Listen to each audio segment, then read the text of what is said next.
Cada grupo deve formular suas próprias perguntas, as perguntas mais adequadas à sua realidade, ao tipo de empreendimento que estão fazendo.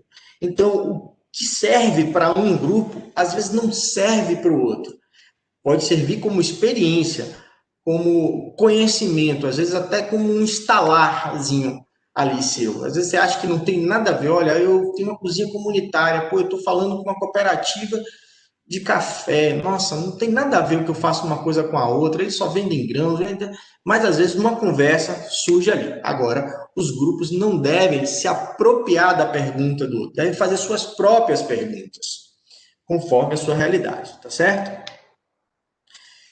E o que está grifadinho aí é isso que eu estou falando. O que é preciso é saber escolher bem as perguntas. Quais perguntas estão de acordo com a nossa realidade, a nossa atividade. E aqui vem uma reflexãozinha aqui para a gente. O essencial é que todas as pessoas diretamente envolvidas no empreendimento participem de todo o processo.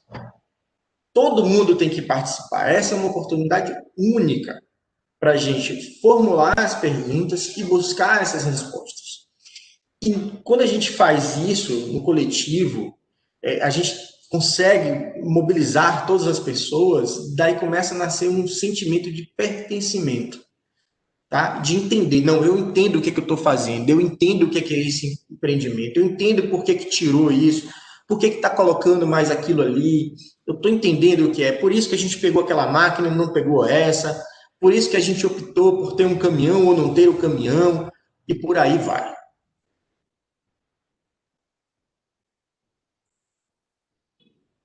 Aspectos que estão interligados são os aspectos econômicos, né? Aí são os valores, os números, os cálculos, e os aspectos associativos, as regras, acordos, a gestão. E aqui é que está a diferença da coisa, né? Os empreendimentos associativos ou cooperativos, eles são muito diferentes dos sistemas dos empreendimentos tradicionais. Por quê? No empreendimento tradicional existe um, dois sócios ou um grupo pequeno de sócios que determinam todo o andamento do empreendimento. Ele não precisa explicar para quem está operando a máquina por que, que o salário dele é X e não é Y, por que, que ele tem que trabalhar 8 horas e não 6 horas, por que, que tem que fazer determinada coisa, determinado processo e não fazer outro. Isso não é discutível, tá? Não é discutível como é que vai funcionar, porque no tradicional existe um dono, no associativo não. No associativo todos são donos, então todos têm que participar disso. Por que, que a gente tenta fazer isso? Para evitar conflitos. Vamos lá, vamos trazer aqui alguns exemplos de perguntas, né, para sistematizar o nosso conhecimento. Tem uma aqui que me parece muito óbvio, né? O que vamos produzir? Por minha experiência, toda vez que eu chego num grupo, essa é uma das perguntas mais difíceis de serem respondidas. Eu pergunto para as pessoas: o que vamos produzir? Vamos produzir bolo. Sim, tá certo, é bolo. Mas como é esse bolo que a gente vai produzir? Aí é que as pessoas começam a perceber a necessidade da informação. Que tipo de bolo é que eu vou produzir? Olha, eu vou produzir bolos tradicionais. Não, não, não. Nós vamos produzir bolos só com produtos orgânicos. Já vamos para outro direcionamento. Não, não, não. Vamos produzir bolos veganos. Poxa, aí agora a gente já está em outra situação, né?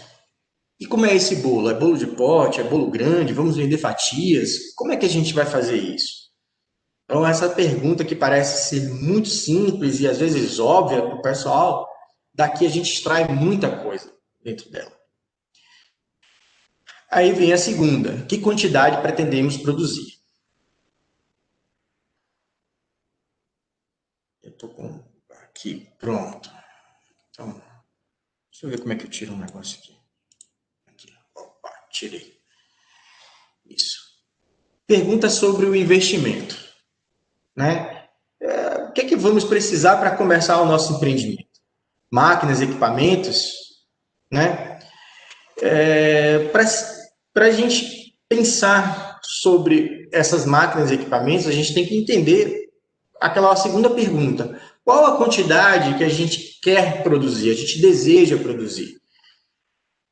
Então a gente vai pensar o tamanho dessas máquinas, a quantidade das máquinas, de acordo com aquilo que a gente precisa atender a quantidade a ser produzida. Qual o preço dessas máquinas e equipamentos? Vamos fazer um orçamento disso aí, vamos descobrir isso aí. E é muito importante a gente fazer isso, ter essas informações. Mesmo para aquelas pessoas que ganham de projetos ou ganham de doações, que assim, é muito comum, eu vi nos grupos, isso é muito comum. Ah, eu recebi de doação, para que eu quero saber do preço da máquina? Falei, não, você tem que saber do preço da máquina, sim, eu vou te explicar por quê, e a gente vai ver por que lá na frente, tá? Construção, vamos ter que fazer alguma construção, vamos precisar fazer uma reforma, vamos precisar ampliar alguma coisa, quanto isso custa? Muitas vezes, essa não pergunta sobre a construção cria-se um grande passo. A pessoa vai lá, escreve o projeto, ganha o projeto, aí descobre que não tem espaço para colocar as máquinas, ou que a construção que tem é totalmente inadequada para a realização da atividade. Aí você ganhou o projeto, ganhou a maquinário e não tem como produzir. Outras coisas mais simples, estamos aí, móveis, materiais de escritório, mesa, cadeira, armários, balcões, calculadoras, utensílios de cozinhas, bancadas, inox, pedras de granito, baldes, tantas outras coisas que a gente precisa comprar e que tem um investimento inicial ali, tá? E aqui a gente vai para uma outra reflexão. Se a gente projeta o nosso empreendimento grande demais, ele certamente vai exigir um gasto maior. As máquinas e equipamentos podem ficar subutilizadas. Máquinas paradas custa dinheiro e vai se estragando. É comum os grupos comprarem máquinas com capacidades muito maiores do que a produção planejada. E isso é um erro perigoso, porque quanto maior a máquina, maior será o custo para ela funcionar. Imagine, vocês compram um forno, um forno industrial para fazer pães. Esse forno tem uma capacidade de fazer 500 pães por hora e a produção de vocês é 120 pães por hora, né? Você não precisa mais do que isso. Esse forno demora um tempo para esquentar, né? E só que você vai usar só uma parte desse forno, mas tem que usar a energia para esquentar ele tudo. Então você vai gastar gás desnecessário com isso. E hoje, mais do que nunca, o gás está caríssimo, né? Então, é essa a opção. A mesma coisa com um caminhão. Ah, vou comprar um caminhão para entrega. Ah, mas eu tenho que comprar um caminhão grande, tal. Mas aí faz a entrega com metade do caminhão. Isso aí é perda de dinheiro na hora. Na hora ali você já está vendo que você está perdendo dinheiro. Tá? Perguntas sobre o processo de produção. Matérias-primas, né? Para realizar matérias-primas, quais matérias-primas teremos que comprar? Qual a quantidade? Quanto custa essa matéria-prima? Qual a quantidade de matéria-prima para produzir uma unidade do produto? Energia. Que tipo de energia a gente vai utilizar? Parece até piada, né? Mas eu cansei de ver grupos que ganharam projetos lindos, maravilhosos, com construção, com todo o maquinário, com capacitação, tudo lindo e maravilhoso, mas com um pequeno detalhe: a comunidade às vezes não tinha energia elétrica, ou a energia elétrica era inadequada, não conseguia, era só monofásica, precisava ser uma trifásica e o projeto ficava ali parada, não conseguia ir à frente por conta desse pequeno detalhe, né? E aí, então, o resto das perguntas, né? A energia a ser utilizada já está disponível, ou teremos que obtê-la? Se a gente vai ter que obter, como a gente consegue elas? né? Quanto isso vai custar, porque às vezes a gente não coloca dentro do projeto, ah, não, a energia elétrica está ali pertinho, mas para trazer fica ali, a Coelba atrás, mas tem um pequeno detalhe, tem que comprar um transformador, ah, tá, quanto custa o transformador? Ah, custa uns R$ 3.000, e aí, quem tem R$ 3.000? Ninguém, então o projeto não vai para frente, né? Então são essas coisas que a gente tem que pensar. Quantidade de pessoas para trabalhar. Quantas pessoas serão necessárias para a gente atingir a produção programada? Olha lá aquela primeira pergunta, no caso a segunda, né? Que quantidade vamos produzir, né? Que a gente viu lá. Então, olha ela aqui se refletindo aqui de novo, né? Atividade vai pagar a mão de obra de forma remunerada, né? Como é que vai ser isso? Como é que vai funcionar isso aí? Questão a ser discutida aí na frente. Como será a forma de pagamento dessas pessoas? Por salário fixo, por hora trabalhada, por produção, por sorteio, né? Quem é que sabe como é que vai ser? Isso aí a gente precisa responder, até para evitar os conflitos lá na frente também. E quanto vai ser pago para cada pessoa dentro das funções, né? Isso aí é uma questão que surge muito dentro dos grupos. Muito, muito, muito mesmo. Lá na frente eu vou lembrar de comentar isso de novo. Vamos lá, mais uma reflexão aqui. A remuneração é um ponto crucial na gestão dos empreendimentos associativos. Se o grupo não tem critérios bem definidos sobre sua forma, ela será, ela será responsável por conflitos no final do mês. Isso aí vocês não tenham dúvidas. Na hora que vocês forem partilhar o resultado, vai haver conflitos se isso não tiver bem acordado. Apesar dos princípios da igualdade, do associativismo, as pessoas não têm as mesmas habilidades e competências. Não produzem no mesmo tempo e quantidade e nem desenvolvem as mesmas funções. O desafio é encontrar critérios justos para a remuneração. O que acontece? Às vezes, você tem grupo com pessoas de idades diferentes, com capacidades e habilidades diferentes. Pessoas que estão mais voltadas à produção, a produção até mais braçal, tem outras pessoas que estão mais voltadas às questões administrativas, mexem mais com a cabeça, né? E aí a pergunta, quem trabalha lá, tá suando, tá batendo massa, tá levando tudo pro forno, vai ganhar a mesma coisa da pessoa que passa o dia sentado, anotando números, pegando o telefone, ligando?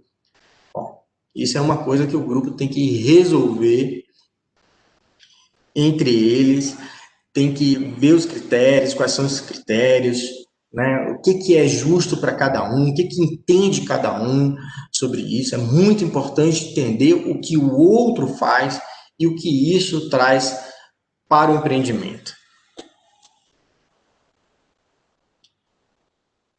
Perguntas sobre a comercialização. Para quem vamos vender? É para um consumidor final? É para comerciantes? Vamos vender para outras associações, outras cooperativas? E aqui tem outras perguntas. Vamos vender exclusivamente para agentes governamentais, né? Vamos participar de programas de vendas, vamos vender para o mercado justo. Como é que a gente vai vender, né? Onde vamos vender a nossa produção? Na comunidade próxima, na cidade mais próxima, em outras cidades, em mais de um desses lugares. Vamos exportar nossos produtos. Como é que vamos vender? Isso aqui é, para mim, uma pergunta que merece muita atenção, tá? Quem é o responsável pela venda? Cada um vende um pouco, todo mundo é um pouco de vendedor dentro do empreendimento? Ou não? Vai ter uma pessoa que ficará encarregada pelas vendas? Né? E a pessoa precisa entender o trabalho dessa pessoa. E se sim, se vai haver essa pessoa, né? O trabalho de quem vai fazer as vendas será remunerado? Como será remunerado? Salário fixo, comissão, parte fixo, parte comissão? Isso são questões que devem ser discutidas antes mesmo de começar a operar. Se já estiver operando, para um pouquinho e tenta resolver essa situação para não criar desconforto lá na frente entre quem está fazendo as vendas com quem está produzindo. Ainda sobre comercialização, né? Uma coisa que vocês discutiram muito aí, a questão do preço, né? Discutiram ontem a apresentação, está aqui. Sobre o preço de venda. Quais são os preços de vendas de um produto semelhante ao nosso na praça, né? Onde a gente está pretendendo vender? Qual será o nosso preço de venda, né? Vamos basear o que está no mercado, vamos fazer a nossa formação de preço, nós temos a nossa formação de preço, então vamos colocar, vamos ver se esse mercado aceita, né? Será que podemos chegar um pouquinho mais? Então, ter essas informações é muito importante para saber como se posicionar no mercado e até conseguir mais no mercado de uma forma mais justa para o empreendimento, certo? Embalagens. Embalagem é algo que é problemático. A embalagem pode inviabilizar um produto, tá? Pode inviabilizar um produto, você pode ficar realmente sem comercializar por conta da embalagem. Então, as perguntas estão aqui, né? Será feita a venda a granel, com embalagens menores? Qual o preço dessa embalagem? Né? Que tipo de embalagem é essa? Se a embalagem hoje em dia atende às exigências da legislação, se as informações lá estão contidas, né? Tem uma questão do rótulo, que a gente não pode esquecer, quanto custa esse rótulo e tudo mais. Sobre os custos de transporte. Bom, definido aonde a gente vai vender o nosso produto, é saber se a gente vai gastar com o transporte e quanto isso vai custar, quanto custa o frete para a gente entregar. O frete é por nossa conta, é pela conta do comprador, como é que a gente faz isso? Tá? Então é necessário fazer uma pesquisa de frete para identificar quanto vai custar isso aí, até para a gente poder colocar no nosso preço, tá bom? Vamos lá, vamos para uma outra reflexãozinha aqui. Quando estamos envolvidos em um projeto, temos a ilusão que o principal desafio é produzir. Mas a produção é apenas uma etapa, na qual se transforma recurso em produto. É preciso vender o produto para que este se transforme em recurso novamente e remunere a atividade. O que a gente quer com isso? Olha, produzir, às vezes, pode ser até o mais fácil do negócio, do empreendimento. A gente precisa comercializar, porque a gente pegou dinheiro, recurso financeiro, que a gente transformou em matéria-prima, a gente foi lá, trabalhou, comprou energia, né, energia elétrica, gás, a gente transformou, compramos embalagem, né, fizemos um produto, estamos lá com o nosso produto lindo e maravilhoso dentro da prateleira. Quando eu olho um produto lindo e maravilhoso dentro da nossa prateleira de estoque, eu vejo uma pilhazinha de recurso financeiro parado lá, estragando, apodrecendo. Tá? Se a gente não vender aquele produto ele não vai retornar para a gente como recurso financeiro. E é desse recurso financeiro que a gente vai ter condições de comprar mais matéria-prima, que a gente vai poder remunerar a atividade das pessoas que estão trabalhando dentro do empreendimento e que vai melhorar a vida das pessoas que estão ali trabalhando, né? Então, é importante produzir? Sim, é importante produzir. Mas vender também é extremamente importante, que é a continuidade do processo. Está dentro de uma engrenagem, se falta a parte da venda, falta um dente dentro da engrenagem, e essa engrenagem vai chegar nesse ponto onde não tem o dente e vai parar. Não vai mais funcionar, não vai mais rodar. Pergunta sobre legislação. Muitas vezes isso passa batido pelos empreendimentos, né? Pergunta é: teremos que pagar algum tipo de imposto? Quais são esses impostos? Né? Imposto sobre comercialização, a gente vai pagar ICMS, a gente vai pagar ISS, como é que isso funciona? Pagamos imposto de renda?